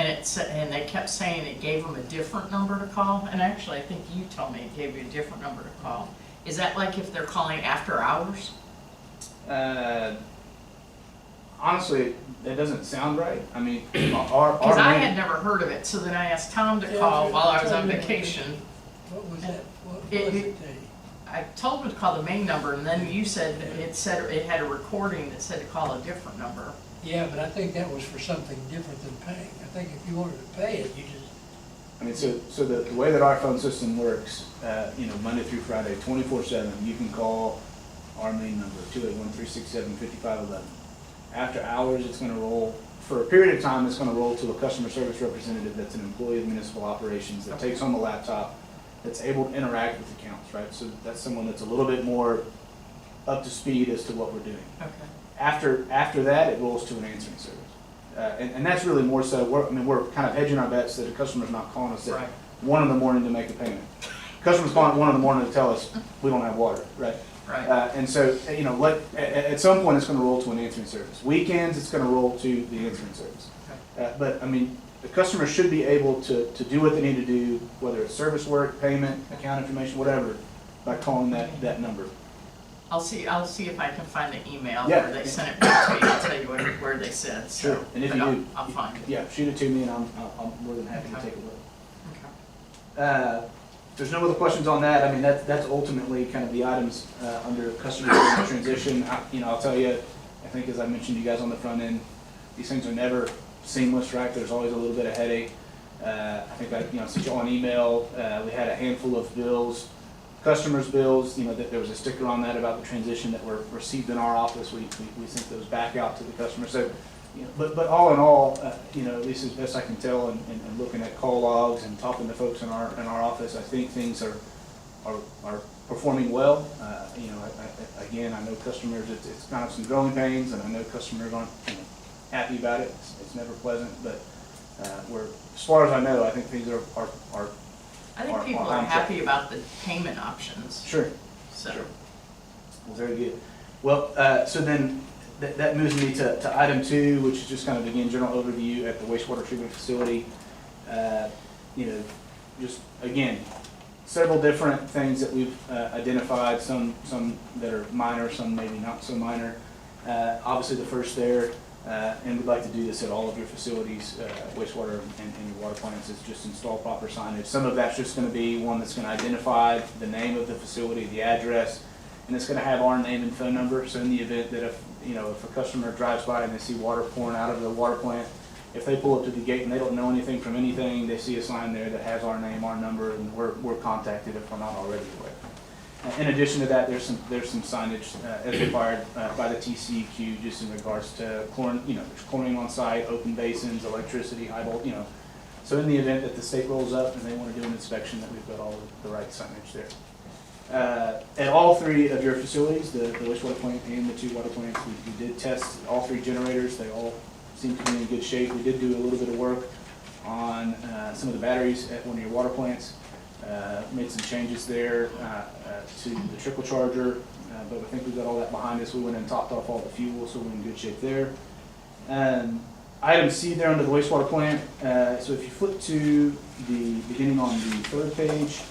What does DMR stand for?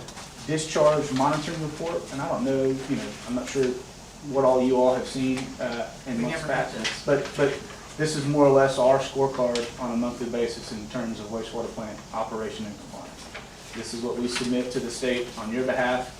And so really what I would tell you, there's lots of information here and I'm happy to walk through it, but if you look over to the right, kind of the third column in, it says EX, which is essentially, that's the column where we're going to call out violations. So if you run down that column, you'll see that all those values are blank.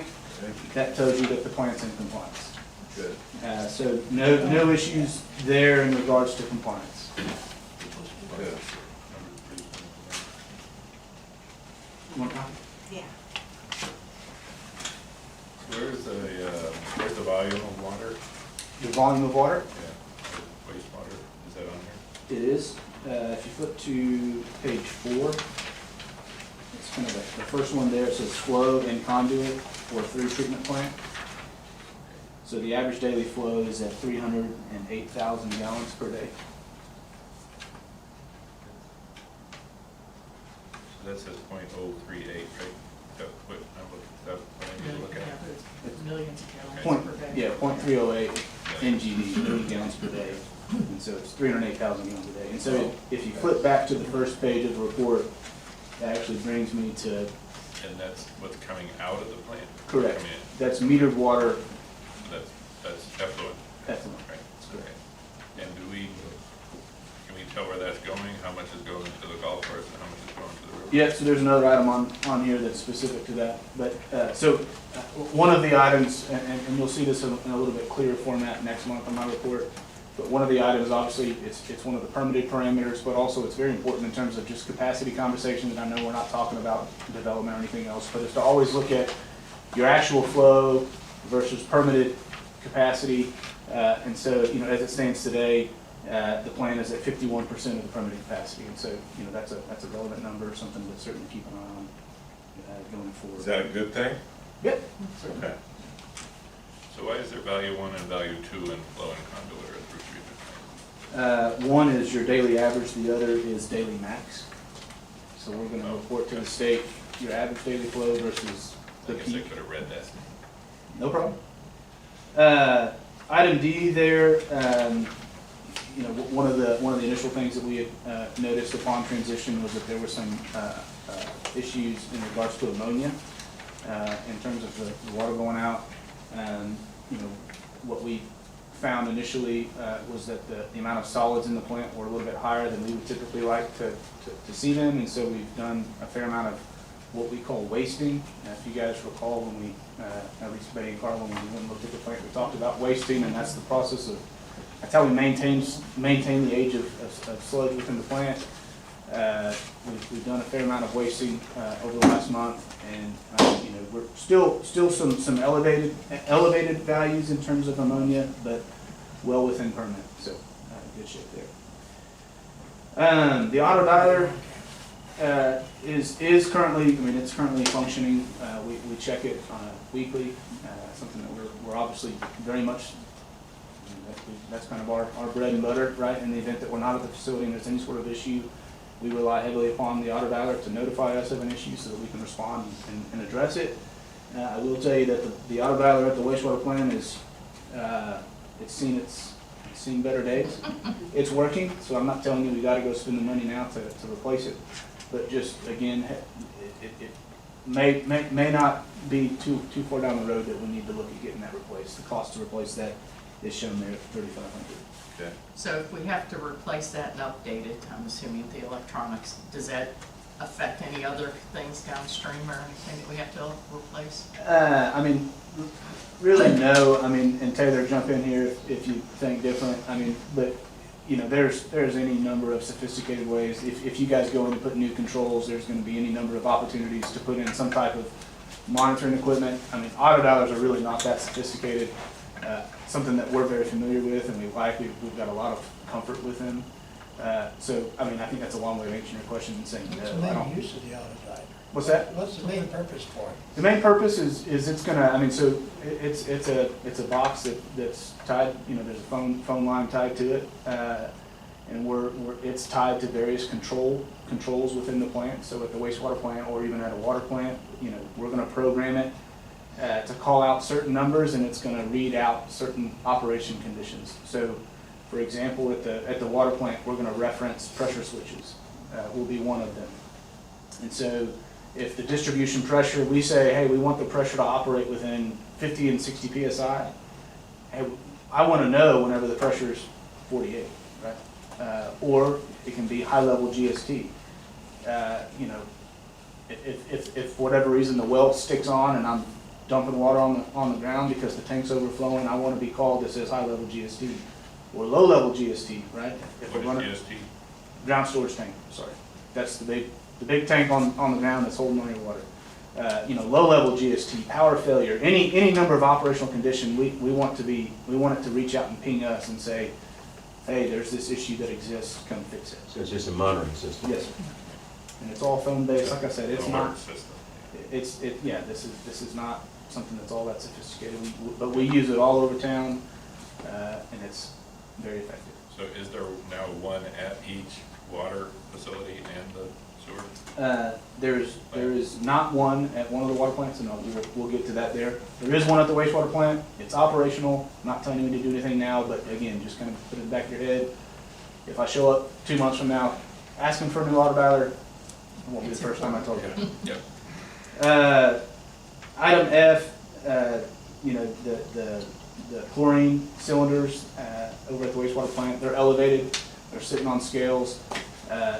You know, I'm confident that y'all have not had any issues in the past, but to me it's cheap and easy just to go ahead and secure those cylinders. You know, chlorine's something you don't want to play around with, and so we would like to get those secured. Item G, and we'll get to some pictures here in a minute.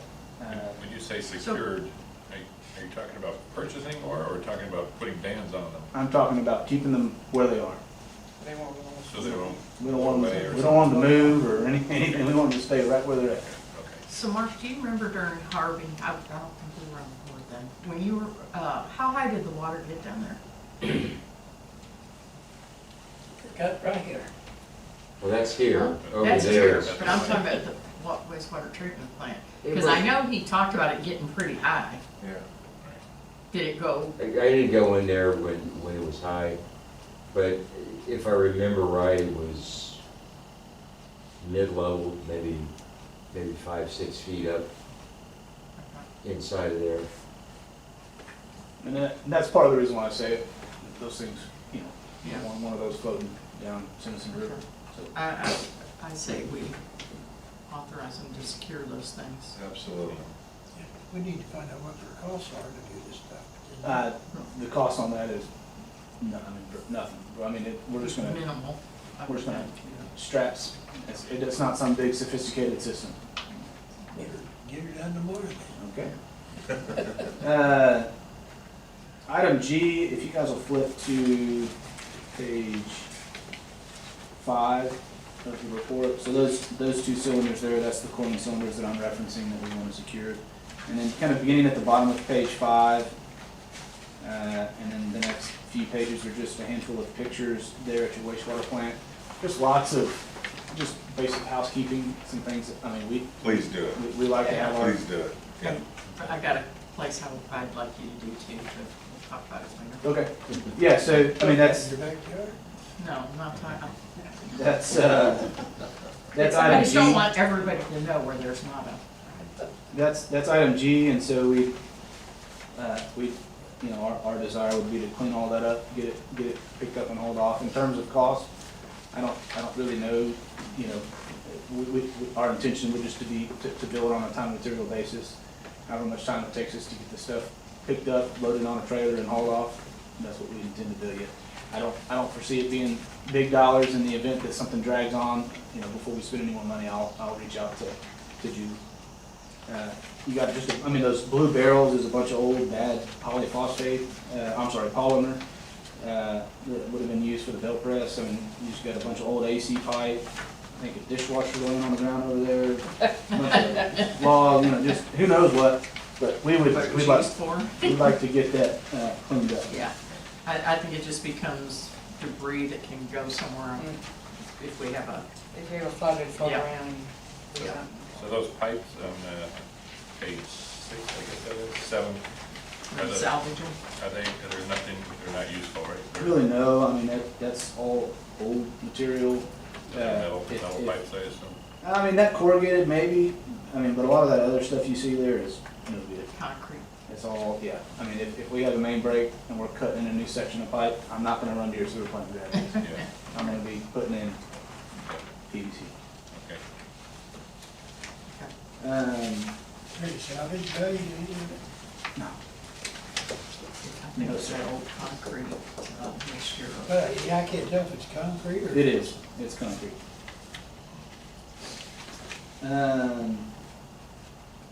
I got a question on H. I know you've got pictures there, but there's an area right. Okay. Oh, yeah, okay. Yeah, so I'm gonna, in terms of item H, which is again reference to fencing, I am gonna get you a number for just, I'm gonna have our fence guy come out and just walk and say, you know, we don't need to go in and replace a whole bunch of stuff, but just clean it up. There's a handful of sections that are missing, the three-strand barbed wire, which is actually a TCEQ item, so we'd like to get that cleaned up. Good. Item I, the on-site lift station is actually a dry pit and a wet pit, which just means that the pumps are not submersible, so in order to go and interact with the pump, you actually have to walk down in the hole. There's not currently a exhaust fan there, and so we're gonna get numbers to clean that up and have some forced air ventilation, just so that we don't have a potential issue in terms of confined space entry. Item J, this is in reference really to the golf course there. So, I mean, virtually all, and I was surprised to kind of find this, but almost all of the treated effluent in large part goes to the golf course. Very little, if any, actually is flowing into the ditch. That's great. There's a meter there at the wastewater plant that is capturing the quantity of water that's being shoved over to the golf course. Seems very sporadic. It seems at times it'll stick and it doesn't register flow, and then you show up the next day and it's clicking no problem. It's registered flow. And so what we would like to do is have a group come out that works on and calibrates larger diameter meters, just have them come out and take a look at it. I mean, the cost to actually come out and calibrate is minimal. In the event that the meter is faulty or that it needs to be repaired, I'll bring a quote for you guys to approve. Yeah, is there Yeah, a switch to I'll go check. from golf course to not, It's all automated, based on what? floats in the contact chamber. So I mean, at some point, you know, the golf, there's gotta be some sort of control mechanism at the golf course. At the golf course end, it's gonna say, hey, I want water, or hey, I don't. And if that shuts off, then our floats within the contact chamber, they're not gonna allow water to go.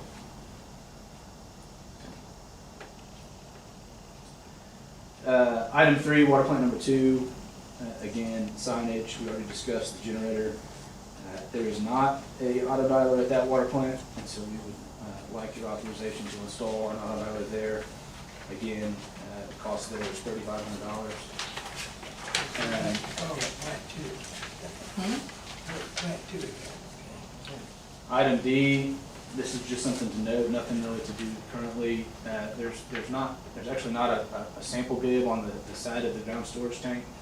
And so the next time if that tank's ever down or empty for any sort of rehab, maybe I can get with Taylor and work with the contractor, see if we can't cut in a bib just so that we're able to sample water there at the plant out of the tank. I mean, we're still doing all of the required sampling per the state. I mean, so we're checking residual, but we would like to have a hose bib or a sampling bib there on the tank itself. The seals on the 3 booster pumps, all 3 of those booster pumps are leaking. I'm going to have our pump and motor guy out hopefully next week, and I'll bring you guys numbers to address that on the 3 booster I thought pumps. we spent $500,000 on tank 2 a year or 2 ago, and we got seals leaking already. Well, that was wasn't it where we went, Taylor, where it was leaking that one day when Tim and I did the tour with you? When you first came on Well, board? he's talking about the pumps, not the ground storage tank. Oh, okay. Correct. Yeah. But remember that water that was flowing Right, up to the, right. It was flowing out to of the the thing. pipe. yeah. But just the booster pumps, those weren't replaced 2 years ago, right? I guess I not. don't I wouldn't think so. I mean, and The I think it was the main just pump was. rehabbed, painted, and Okay. And then GM Services was out actually today, testing the well there. And so hopefully next month I'll have that report for you guys to take a look at, and I'll get a copy over to Taylor as well. Water plant number 3, again signage, same thing there. Generator, again, good shape there. Really the only item to note, I guess 2 items to note there. We're having some irregular readings in terms of residual at the water plant. We're actually dosing chlorine on the booster pump header, which is not typical. Generally speaking, not generally speaking, every time at a water plant, we're going to dose our disinfectant on the well header itself. So we're going to hit the water as it's coming out of the ground with chlorine. It's going to have some contact time in your ground storage tank. And so we would like to make some changes there, do away with the injection on the booster pump header, and install a new injection point on the well header. I mean, as far as cost, again, the intention there would be time and materials. I don't think it may be a couple $1,000s. Really, it's you're laying a 1/4 inch tubing. You're going to tap the well header, put a saddle on it, and you're going to put that injector on the well header. I mean, really, the most labor intensive is going to be burying the tubing. So I mean, we're not talking, it's not all that involved, but that is certainly something that we would like to get addressed so that we can more rightly confirm and check the operations of the water plant. And then item D there, the phase monitor is really just a piece of equipment. So I mean, the electricity coming into the plants is 480 volt 3-phase. Phase monitor is just looking to confirm that phase A, B, and C are there and that everything's right.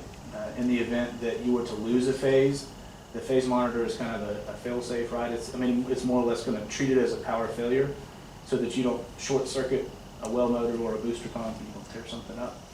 Currently, that phase monitor is bad and it's being bypassed. I think he was waiting on a fart. Wasn't he waiting on a fart or something? I don't remember Fix anything that. about this. So, But at any rate, we would like your approval to get the phase monitor replaced. What kind of cost is that? You're probably maybe $1,000, $1,500. Somewhere in there. And then GM Services again was there, and then the last item, item 5, lift stations 1 through 3. No water dialers at any of the 3 lift stations. Again, that's something that we would like to work towards. If you'll tell us, Well, that could be out of our. if we want to wait, I'm fine with that. But I would like to have auto dialers there. So again, if the pump fails or something like that, and I've got high level, I want to know about it before I get a call from a neighbor saying that there's sewer running down the ditch or something like that. And again, for each of those 3 auto dialers, you're $3,500 each. Lift station 2 has a 6-foot perimeter fence with no barbed wire. A TCQ item is is that if it's a 6-foot fence, that you have 3-strand barbed wire. So again, that's a minor item, but again, it is a TCEQ item, and even if they come out, we'd like to have all that rightly addressed, and so we'll get numbers to rectify that. And then the last item there, really all 3 lift stations could benefit from what we call a bottom clean, meaning that we're going to come in, we're going to clean off the top, so any sort of grease or anything else that's going to sit on the surface. We're going to pull all that out. We're going to pump the lift stations down. We'll actually set a plug, and we'll clean the bottom, and then we will put it all back in service. That's certainly helpful just in terms of controls, but also just pump operation. If we can prevent a pump ragging up or getting log full of grease, anything that's going to potentially stop it up. I'll tell you that, a lift station clean out's generally something that's kind of PM, maintenance that we do. The frequency varies, and I'm not ready to tell you what that frequency needs to be here. Let us look at it. It could be an annual item. It could be a biannual item. We've got systems that are doing it every couple of months. We've got systems that are doing it once a year. So let me do some more homework on that, and I'll get back to you. So is your suggestion that some of these items we go ahead and take care of immediately, and then some of these items you're gonna get us pricing and we'll discuss it in July? Correct. Yes, sir. Okay, do we need to?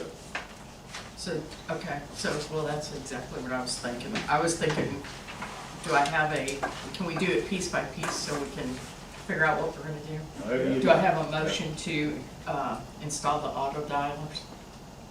I think it sounds like we need 4 auto dialers? 5, I thought. 5? 5 if the one. 5 if you do the one that's about to be. At the wastewater plant. Yeah. Correct. Yeah. Okay. I make a motion that we purchase and get installed 5 auto dialers. And this can all be all over, the bond would be paying for this. It doesn't have to come out of our general. Well, we would have to get TCEQ approval. Yeah. Huh? We'd have to see what the. It would delay. Well, it's all repairing the water and the sewer. We should, let me just suggest that we track all these repairs, and just account for them, because there are some expenses that convert surplus construction funds without further approval from the TCQ, including, plant improvements. So I think that we should just track these expenses for potential future reimbursement from capital funds, if that makes sense. The hard part right now is until we get a little further along in some of the rehab work on your facilities, we're just not going to know how much money we have in capital projects funds, if that makes sense. Yeah. You said we can always come back and recapture if we need to. That's right. That's Okay. right. I got no problem with that. And the question I have is, what's our threshold for needing to get 3 bids on something? So, over $25,000 and less than $75,000, you solicit 3 bids, and over $75,000, you are subject to the public bidding requirement. And there are special exceptions for, emergency repairs and things like that, but. So under 25,000, we don't need 3 bids? That's exactly right. Under 25,000, you can receive contract. So I'll make the motion that we purchase 5 auto dialers and get them installed. Second. All in favor? Aye. Okay. We've already talked about securing the chlorine tanks. Right. Yeah, okay. We're all in agreement on that? Okay. With the trash. And the trash and debris, we're all in agreement that they clean that up? Housekeeping Hazard. needs to be done. Yeah. Do we need a half vote? Well, we will in a second. You're gonna do them all together. I'm Okay. lumping them together so we don't have to do each individual one.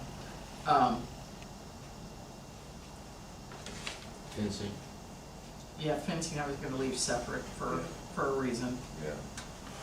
I think the fencing's gonna be expensive. I think we're gonna have to, yeah. We're gonna have to see where we come in on the fencing, because once we show him the places that need to be fixed or repaired, that we think need to be fixed or repaired, I think it's gonna come in, so. Okay, so the next one is secure the chlorine tanks and remove and dispose of the debris and trash. at the facilities? Make a motion, we go ahead and do that. Okay, a second? I second. Okay, all in favor? Aye. Okay. The fencing, let's get some bids, because I'm gonna show you a couple of places that I know of that, and Tim just brought up one of them, and Yeah. I think another one you probably already know about, but I just don't wanna make it public right now, so, I think that was it, right? Yes, ma'am. Also, at the wastewater plant, I'll bring you numbers for the exhaust fan at the lift station. Oh, yeah, the exhaust fan was, And. Cleaning the Yeah. lift stations, Yep. Yep. And then. is that an expense? I mean, cleaning the lift station, is that something we need to think of as an expense? Oh, yeah. Or is it, Yeah. is that right? Yeah, and but I'll bring you numbers for that. okay. All right, so we can wait on that till July. Yes, sir. Okay. Are you guys okay with us spending the money to have the flow meter that's registering flow to the golf course, having that cleaned up, Yes. calibrated? Yes. Yep. Is everybody in agreement? Yes. Okay. I just figured we'd want that on these The things. phase monitor, Huh? yo, Oh, the phase the monitor. phase monitor, Oh, was- Is that a separate item? That's at the. 4D. It's at the water plant, and Oh, Phase yeah, it's monitor. being, yeah, I think that's gotta be Well, replaced. that's, Yeah, I would think that's a so. Yeah. safety issue. Okay, so, I make a motion, we replace the phase monitor. second, I see. okay, all in favor? Aye. Aye. Okay. Okay. I think the last item is, for tonight anyways, would be, if you guys are okay with us making the changes to the coordination at Of the water building. plant, Oh. 3, for us, pulling it from the booster pump header and installing a new injection on the wellhead. What's the cost on that, do you think? I think you're probably $1,500 to $2,500. Okay. You have a motion to do that? I move we get it fixed. Okay. A second. Okay, all in favor? Aye. Aye. Okay. Mark, I don't plan on spending this much money every month. This is, Right. Yeah. It's cleanup But work. it's, you're just yeah. getting started. Yeah, unfortunately. this is a, probably. this is a fine, this is a fine welcome, right? Yeah, so, okay, Okay. we're good then, Keith? Yes, ma'am. Okay. I'm gonna move pending business up Yep. so that we can dismiss the public and go into executive session, because there is something I think we need to discuss. So, okay, anybody have pending business? No? We're good? I noted a couple of things. One, just wanted to make everybody aware, we are working on scanning the district's records, those what I'll call important kind of primary records that we'll use on a regular basis. So we'll get those scanned into our system and then return the files. So just something for the board to think about long term. Just remember that there are a bunch of files in the office. We were fortunate enough to get kind of hurry up and get a couple people into the office before the employees left, and they were helpful in kind of identifying the important stuff.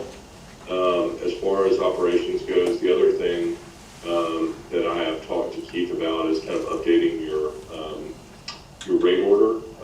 It's always been your kind of policy document, and it has there are certainly some changes that I think just kind of some cleanup and a few kind of items to address from a compliance standpoint that I think would be helpful, and I think would be helpful for Keith as well. Now that you have an operator, he has specific fees that will apply for certain services, and we want to make sure that we account for those expenses for your customers. So that's not to say that the utility rates would change, but that that in the event you had a grease trap inspection or something like that, that those fees would be passed through to the customers, if that makes sense. And so I just would hope to bring that back to you all next month for discussion. So.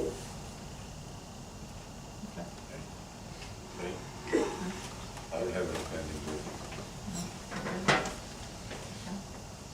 All right. We'll get there. Yep. Yeah. We're going Thanks for into coming. executive, then we're gonna adjourn. Thank you. See you next month. All right, Okay. Hey, guys. Okay. all right. Thank you for Thanks, coming. Kayla. You want that off, right? Yeah. Yes. Yeah, just pause it. So it's good to get it in.